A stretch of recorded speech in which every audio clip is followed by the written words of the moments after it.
लोग मन बना के बैठे, कांग्रेस आ रही है, भाजपा जा रही है। दुष्प्रचार था जो राहुल गांधी जी के प्रति भारतीय जनता पार्टी ने फैलाया हुआ था, वो सब खत्म हो गया क्योंकि सच्चाई छुपती नहीं। बीजेपी भी बड़े बड़े दावे कर रही है। भारतीय जनता पार्टी के दिन लग चुके हैं। किसान, मजदूर, दुकानदार, कर्मचारी, व्यापारी, सब लोग, युवा, सब वो लोग उनसे नाराज हैं। संविधान के नाम पर एक अलग तरीके का दुष्प्रचार कांग्रेस लगातार कर रही है। लोग हमें कहते थे कि इस बार अगर ये दोबारा आ गए तो उससे बाद वोट नहीं पड़ेंगे। जब आप लोगों के मुद्दे उठाओगे, उनकी आवाज उठाओगे, तो आप बड़े नेता बनोगे। ऐसा नहीं होगा कि हमारा मेडिकल कॉलेज कोई और ले जाए।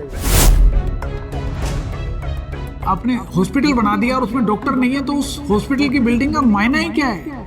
मैं पूछ रहा हूं इस सरकार से। स्कूल बनाया और उसमें टीचर नहीं है, तो उसका फायदा क्या है? नमस्कार, मैं विवेक कुमार, आप देख रहे हैं A1 हरियाणा। इस वक्त हमारे साथ एक ऐसी शख्सियत हैं जो राष्ट्रीय स्तर पर अपनी एक अलग पहचान रखते हैं। राष्ट्रीय महासचिव हैं कांग्रेस के, और डॉक्टर विनीत पूनिया जी। डॉक्टर साहब, सबसे पहले तो आपसे यही जानना चाहेंगे, बहुत सक्रियताएं आपकी नज़र आ रही हैं, काफ़ी व्यस्ततम इन दिनों जो है समय चल रहा है। ये लोगों का प्यार है, लोगों का आशीर्वाद है, और जिसके कारण नेता बिजी हो जाता है, और लोगों का आशीर्वाद नहीं हो तो नेता खाली हो जाता है। फतेहाबाद में हम लोग मौजूद हैं और बातचीत हो रही है आपसे। यहाँ की स्थिति की बात करूँ, यहाँ के हालात किस तरीके के नज़र आते हैं? फतेहाबाद नहीं, पूरे हरियाणा का हालात एक ही जैसे हैं। पूरे प्रदेश में कांग्रेस का माहौल है, और मैं कहूँ कि कांग्रेस की लहर है जी। पूरे प्रदेश में लोग मन बना के बैठे हैं। कांग्रेस आ रही है, भाजपा जा रही है। जी, कांग्रेस आ रही है, भाजपा जा रही है, नारा भी जो है पूरे प्रदेश में गूंजता हुआ भी नज़र आ रहा है। प्रदेश ही क्यों, राष्ट्रीय स्तर पर जो है वो नज़र आता है। राहुल गांधी जी के साथ भी आप पदयात्रा में बहुत अहम भूमिका आपकी वहाँ रही है। किस तरह का अनुभव उस दौरान आपको हुआ जब आप जो है राष्ट्रीय स्तर पर उनके साथ में? देखिए, राहुल गांधी देश के अकेले ऐसे नेता हैं आज जो दक्षिण से उत्तर तक जी, पूर्व से पश्चिम तक पूरा भारत ट्रैवल कर चुके हैं।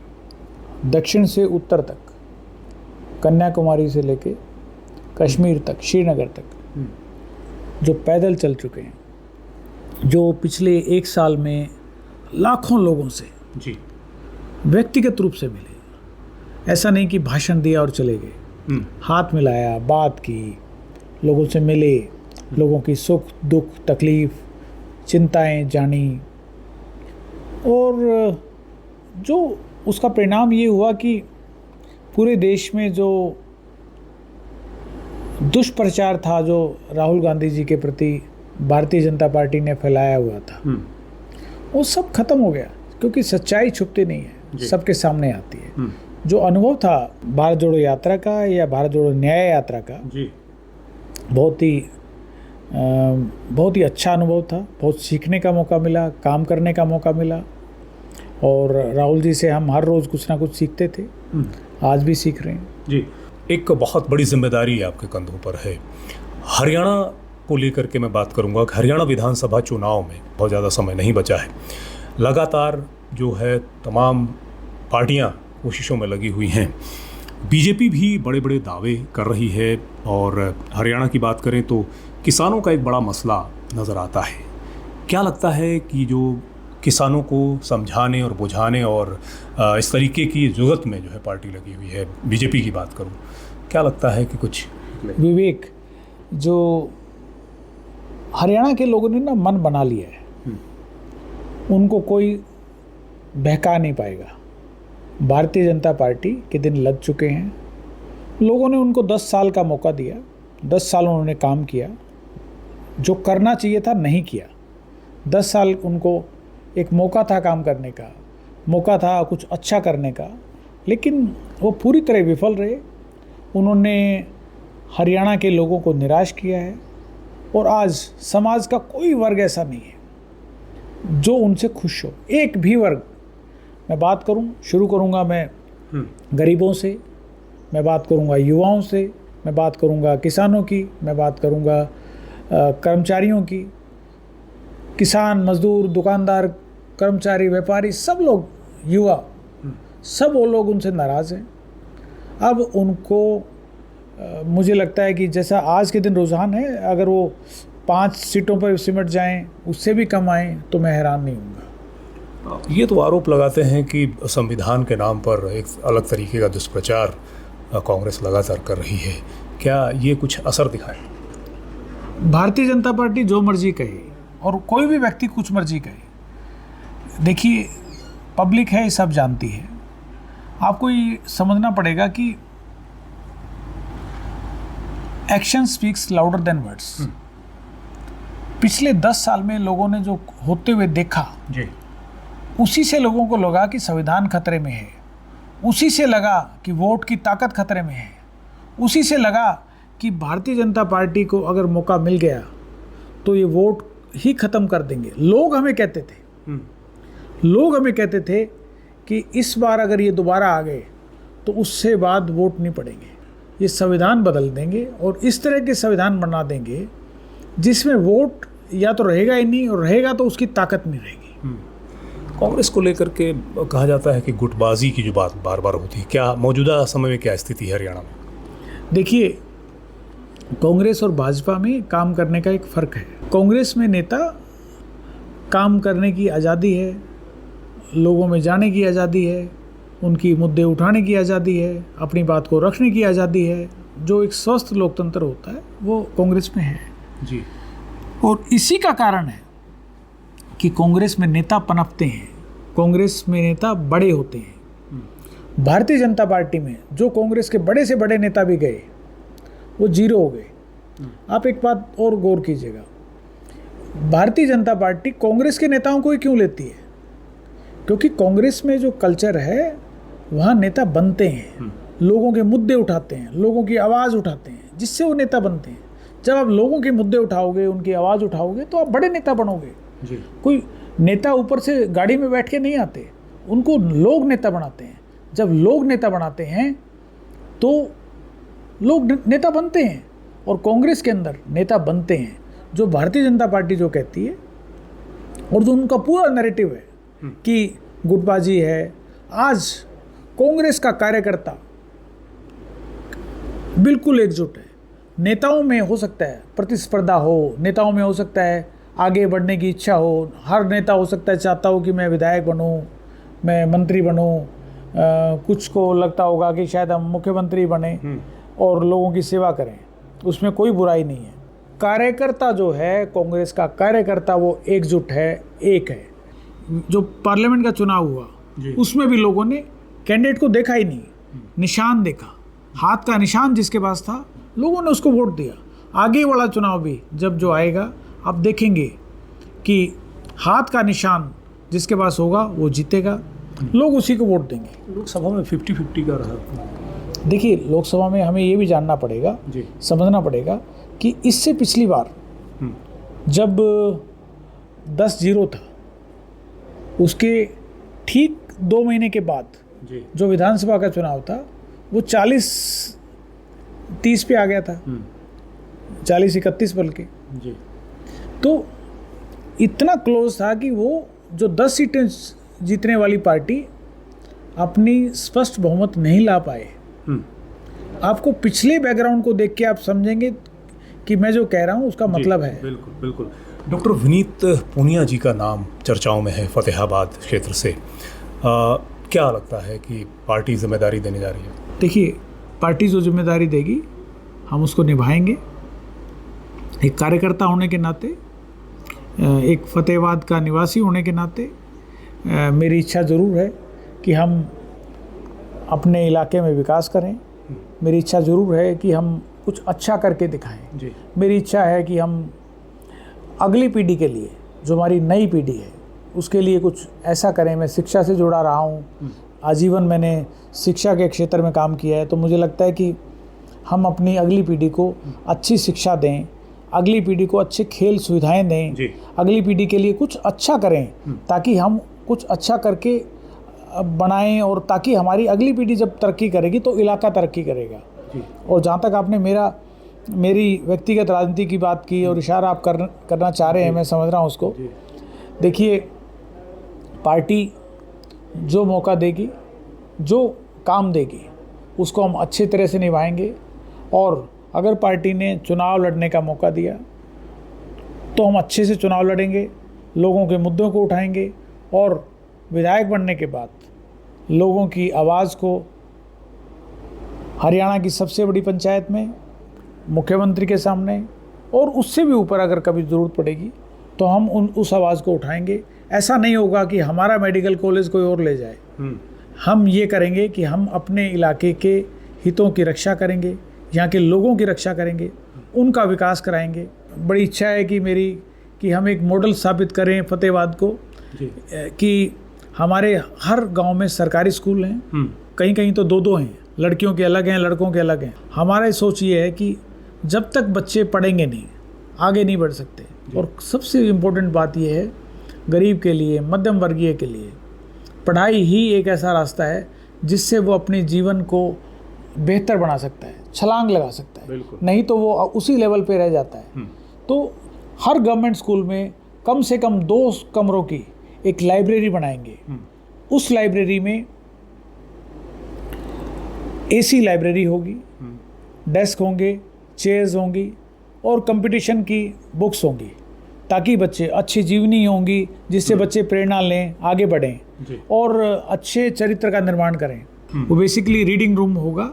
वो रीडिंग रूम कम से कम 18 घंटे खुले रहें, जिससे एक व्यक्ति को रोजगार मिलेगा। गांव के कम से कम एक व्यक्ति उस लाइब्रेरी को देखेगा, लाइब्रेरी को चलाएगा, और वहाँ पे सिर्फ स्कूल के नहीं, दूसरे स्कूलों में पढ़ने वाले बच्चे भी, कॉलेज में पढ़ने वाले बच्चे भी, कॉलेज जो पढ़ चुके हैं, जो कंपटीशन की तैयारी कर रहे हैं, वो बच्चे भी, लड़के लड़कियां सब आके वहाँ पढ़ सकेंगे।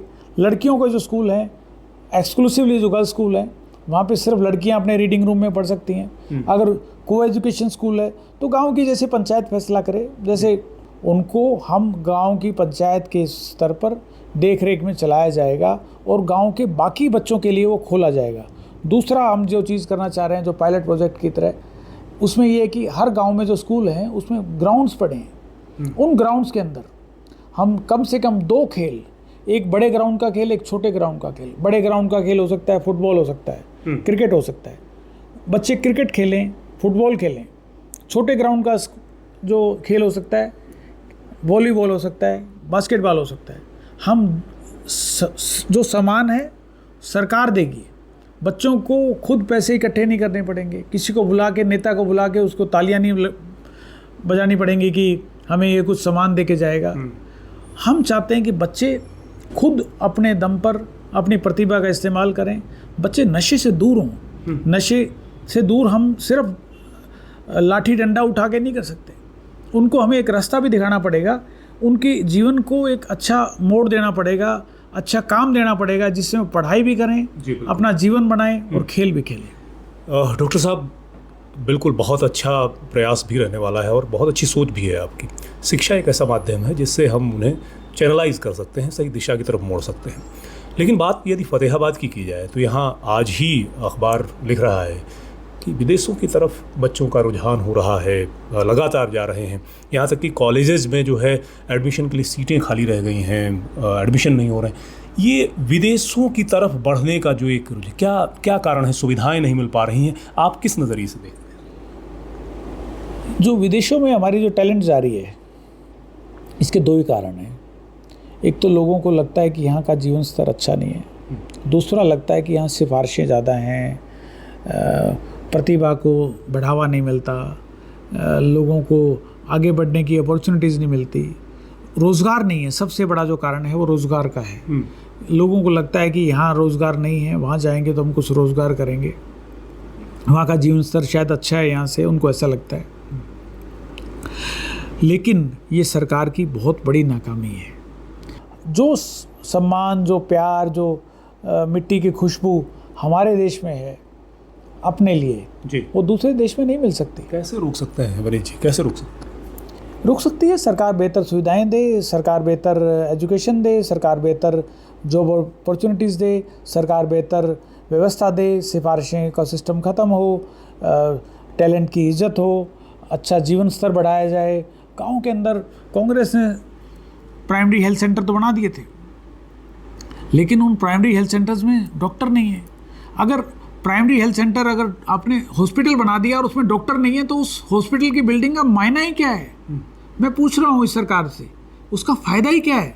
आपने स्कूल बनाया और उसमें टीचर नहीं है, तो उसका फ़ायदा क्या है? मैंने इसीलिए, आपने जो समझा होगा कि हमारी सोच होनी चाहिए कि जो ऑलरेडी इंफ्रास्ट्रक्चर है उसका हम उपयोग करें, उसका यूज़ करें। पहले जो बनी हुई चीज़ें हैं उसका इस्तेमाल हो, न कि नई चीज़ें बनाई जाएं और उनका इस्तेमाल ना हो, उसका कोई फ़ायदा नहीं है। वनीत जी, बहुत से नाम जो है अलग अलग विधानसभा क्षेत्रों से, बहुत बड़ी संख्या जो है विधानसभा चुनाव में कांग्रेस से भी बहुत से चेहरे सामने आ रहे हैं। क्या राष्ट्रीय सचिव होने के नाते किस तरह, क्या चयन प्रक्रिया रहेगी, क्या किस तरीके से जो है कैंडिडेट को उतारा जाएगा, आप क्या समझते हैं? मुझे लगता है कि ये पार्टी हाईकमान का फैसला होता है। हमारे यहाँ सेंट्रल इलेक्शन कमेटी ये डिसीजन करती है जी, जिसमें कांग्रेस प्रेसिडेंट रहते हैं, जिसमें हमारे नेता राहुल गांधी जी रहते हैं, जिसमें जो कांग्रेस पार्लियामेंट्री पार्टी की लीडर हैं श्रीमती सोनिया गांधी रहती हैं, और जो संबंधित जो प्रदेश है उसके जनरल सेक्रेटरी इंचार्ज रहते हैं। इसके लिए सबसे पहले एक स्क्रीनिंग कमेटी बनती है। वो स्क्रीनिंग कमेटी नामों को स्क्रीन करती है कि कौन, शॉर्ट लिस्टिंग करती है। हर कॉन्स्टिट्यूंसी से 2 या 3 नाम छांट लिए जाते हैं, कभी कभी एक भी नाम छांट लिया जाता है, जो नाम सेंट्रल इलेक्शन कमेटी के पास जाता है। जो स्क्रीनिंग कमेटी होती है उसके अंदर जनरल सेक्रेटरी इंचार्ज भी मेंबर रहता है, पीसीसी प्रेसिडेंट भी मेंबर रहता है, सीएलपी लीडर भी मेंबर रहता है, और पार्टी हाईकमान किसी भी सीनियर लीडर को, स्टेट लीडर को उसमें शामिल कर सकती है। लेकिन जैसा कि राहुल गांधी जी ने कहा था कि कांग्रेस पार्टी अपनी टिकट्स मेरिट पर देगी, और जो मेरिट जो होगी वो पार्टी की लॉयल्टी से, पार्टी में आपका जो योगदान है, आप कितने पुराने कार्यकर्ता हैं, आपने कितना काम किया है लोगों के लिए, और दूसरा